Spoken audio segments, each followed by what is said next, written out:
नमस्कार। आज पवित्रम गौ सेवा परिवार की टीम आई है।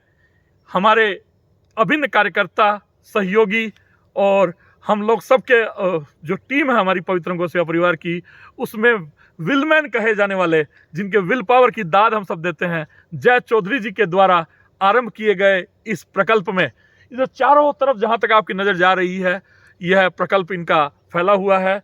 उड़ीसा के सुंदरगढ़ जिले में यह राउरकेला स्टेशन से लगभग गुरुंडिया जाने वाले रास्ते में पड़ता है।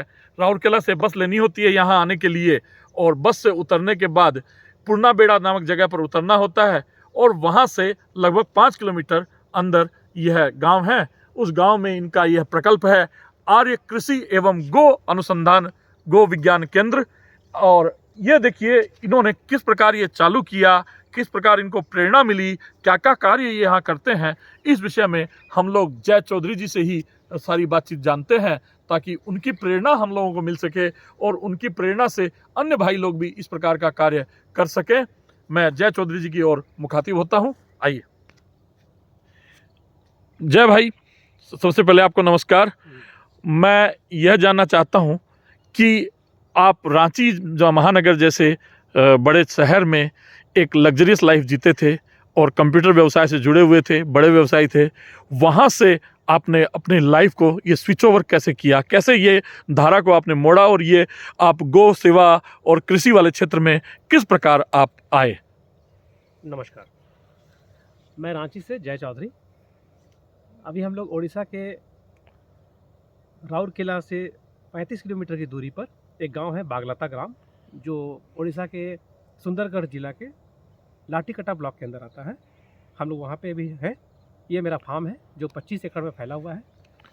और ये फार्म जो है आज से 6 साल पहले शुरू किया गया था।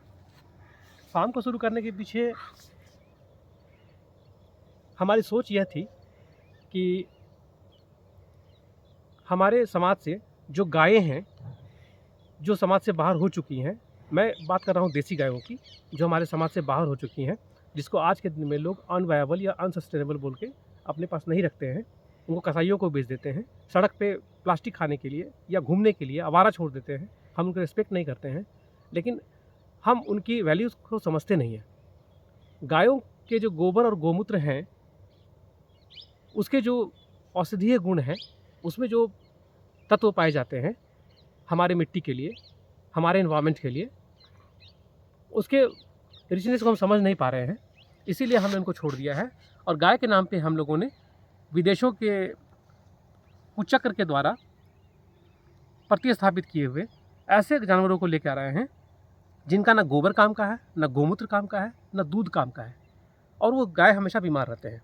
खैर, एक अलग विषय है, इस पर हम लोग बात कर सकते हैं, लेकिन ऐसा मुझे प्रतीत हुआ। तो आपने रांची से दूर, इतनी दूर इस क्षेत्र को किस प्रकार चुना और किस प्रकार चुनौतियों का आपने यहाँ सामना किया? मैं देख रहा हूँ कि चारों तरफ घनघोर जंगल है और उस घनघोर जंगल को आपने मंगल में बदला हुआ है, और इतना बड़ा कार्य आपने खड़ा किया।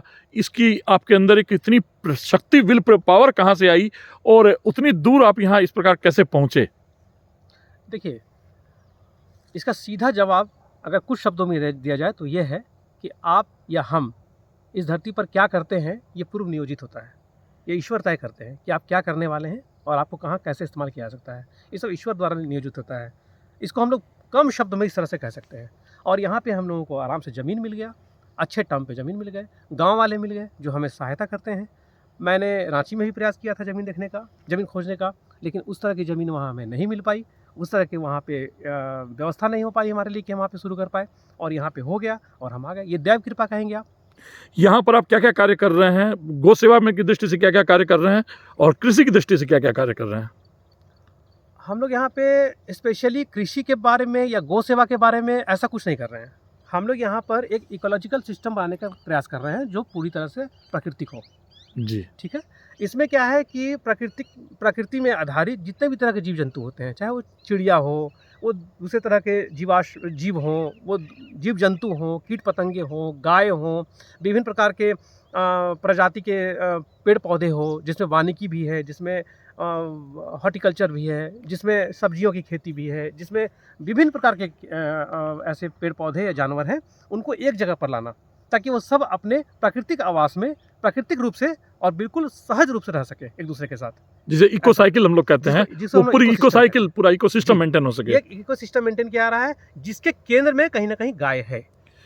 आपका कहने का मतलब है गो आधारित हमारा जो भारत की अर्थव्यवस्था थी, गो केंद्रित हमारा जो इकोसिस्टम था, उसको पुनः आप संरक्षित करने का एक प्रकल्प के तौर पर लोगों के सामने में एक एग्जाम्पल दे रहे हैं ताकि लोग उसको अपना सकें।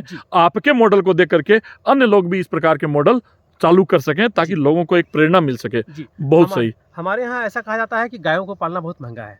अब आप देखिए, हमारे यहाँ गायों को खिलाने के लिए तरह तरह के घास लगे हुए हैं जी। हाँ, डिफरेंट टाइप के हमारे यहाँ पेड़ पौधे हैं जिसके जो एक्सट्रैक्ट होते हैं वो गायों के लिए अन्न के रूप में या उनके भोजन के रूप में इस्तेमाल होता है। गायों से मिले हुए जो गोबर और गोमूत्र है, उनका हम विभिन्न प्रकार के अलग अलग तरह के हम लोग यहाँ पे ये बनाते हैं, खाद बनाते हैं जी। खाद औषधि बनाते हैं, उसको हम लोग खेत में डालते हैं, उससे हमारी खेती होती है। और एक बात और, हम लोगों ने जो कॉन्सेप्ट बना के रखा है दिमाग में कि गायों को दूध के लिए पालते हैं, ये कॉन्सेप्ट भी गलत है।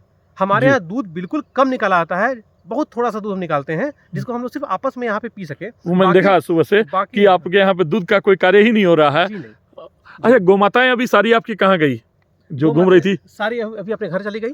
अच्छा हाँ, वो शाम का समय होने जा रहा है इसलिए वो अपने गुहालों में चली गई। सारी की सारी गायें जो हैं वो बाहर निकल के स्वच्छंद विचरण करती हैं यहाँ पे। वो मैंने देखा आज। उनके लिए कोई ऐसा कोई फाउंडेशन नहीं है, वो आराम से घूमती हैं। हाँ, कुछ जगहों पे उनका जाना निषेध है जहाँ पे जैसे सब्जी लगी हुई है वहाँ पे ना जाके वो ये करते हैं। ऐसे पूरे फार्म में आराम से घूमते हैं और ना हमें कोई दिक्कत है ना उन्हें कोई दिक्कत है, वो भी हमारे प्रति कोऑपरेटिव होती है। मैंने देखा समाज में एक बात है कि लोग गोमाता की जय बोलते हैं लेकिन उस पर कार्य नहीं करना चाहते हैं। स्वयं से उदाहरण बनना पड़ेगा और ये मैंने आपके अंदर देखा जय भाई कि आप स्वयं उदाहरण, आपके अंदर प्रेरणा आई और आपने कार्य को शुरू कर दिया। यह आपके अंदर का सबसे बड़ा गुण है और आप आज इतने बड़े खर्चों के बावजूद इस प्रोजेक्ट को आप सस्टेनेबल लेवल पर ले आए हैं और इस पूरे ज़मीन को आपने समतल कर दिया है। आज के 7-8 वर्ष पहले तक यह पूरी ज़मीन उबड़ खाबड़ गड्ढों से भरी हुआ करती थी, यहाँ लोग आने में डरा करा करते थे। वो जो दूर का क्षेत्र दिखाई पड़ रहा है वहाँ लोग कहते हैं कब्रिस्तान है और इस क्षेत्र में लोग आया नहीं करते थे कि यहाँ पे चुड़ैलों का वास है। और आज देखिए यहाँ पर रात्रि में लोग रहते हैं, रात भर लाइट जलती है, पूरी ये एरिया जगमगाते रहती है, कहीं कोई चुड़ैल का वास नहीं, कहीं कोई भूत का वास नहीं। जहाँ गोमाताएं आ गई वो भूमि तो स्वर्ग से भी ज़्यादा महान हो जाती है, वो तो गोधाम बन जाती है। और इस गोधाम में सारे लोग, यहाँ के कर्मचारी सब इतनी खुशी के साथ रहते हैं, इतने प्रेम के साथ रहते हैं। ये एक देखने लायक है और एग्जाम्पल है। हम सबको एग्जाम्पल बनना चाहिए, हम सबको अपने जीवन में अपना करके काम करना चाहिए। हम केवल गोमाता की जय और मंदिरों में जाकर के केवल गोमाता की जय बोलने से कार्य नहीं होगा। यदि हमें हिंदू धर्म की रक्षा करनी है, हमें गोमाता की रक्षा करनी है, संस्कृति की रक्षा करनी है, इकोसिस्टम की रक्षा करनी है, पर्यावरण की रक्षा करनी है, तो जय भाई जैसा बनना होगा। जय भाई ने अपनी पूंजी लगाकर, अपना सर्वस्व समर्पित करके, इनके पत्नी और बच्चे रांची में आज भी रह रहे हैं जहां इनके बच्चों की पढ़ाई चल रही है। बच्चों और पत्नी को आज रांची में रहने का, खाने की संपूर्ण व्यवस्था को मेंटेन करने के बाद ये महीने का 20 दिन यहाँ पर देते हैं और यहाँ की व्यवस्थाओं में पूरा अपना समय, ऊर्जा, धन, श्रम लगाते हैं और किसी से 1 रुपये का भी ये चंदा नहीं मांगते। पूरी की पूरी व्यवस्था स्वावलंबी, यहीं के संसाधनों को यहीं पर उपयोग करते हुए ये कार्य कर रहे हैं। ये सबसे बड़ा इनका एग्जाम्पल है और अपनी समस्त जमा पूंजी इन्होंने इस कार्य में लगा दी। इस प्रकार के एग्जाम्पल हमें देश भर में खड़े करने हैं, तभी हम गौ सेवा का कार्य खड़ा कर पाएंगे और वापस कह पाएंगे कि गौ में वास्तव में लक्ष्मी का वास है। गौ में वसते लक्ष्मी, गाय में लक्ष्मी का वास है। गाय स्वयं बहुत कुछ देती है, हमें भिक्षा मांगने की आवश्यकता ही नहीं है। यह उदाहरण हमारे जय भाई ने समाज के सामने में प्रस्तुत ही नहीं, साबित कर दिया है। जय भाई, समाज को आप अपनी तरफ से क्या कहना चाहेंगे? हमारे गोभक्तों को आप क्या प्रेरणा देना चाहेंगे, क्या कहना चाहेंगे? समाज में गाय को वापस लाएं। गाय बचेगी तो हमारी संस्कृति बचेगी, हमारा एग्जिस्टेंस बचेगा। गाय नहीं रहेगी तो हम नहीं रहेंगे। बहुत सुंदर जय भाई, नमस्कार, जय गौ माता।